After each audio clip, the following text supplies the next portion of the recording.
جبرو من دیگه خطی آشنا نمیشم همین ازم تمام همین آدمای ساینانی داشتگی بگن گناه با دیونا تو دیونا نستی؟ من بسه سوال اسمات بکرم که دیونا هست یا کی نه؟ این از سوالای خشنو گوش بکنم اینم تماشا بینه اینم که ساینانی داشتگی و قدیم من در قضب بگرم تو دیونا هست یا کی نه؟ یکم سوال در نمی رفته ایستاده ایکی یکی در درون لای یک کرتای سفید مرد گفتگی همون کرتای سفید رو چیکار میکنی؟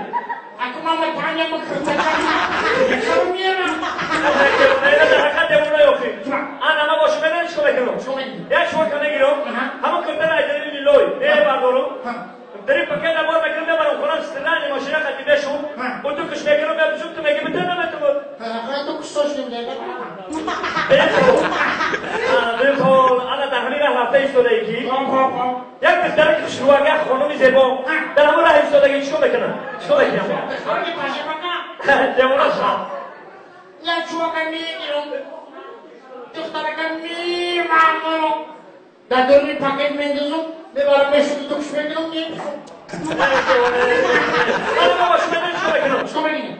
اول همون پسر که چشمکی میکنم دیلکش هم میام همه براشم خیلی سالینانی ها تماشا من برای پنوشکه کرده که داشتن رفته سایتون میگی که من میگم ینگر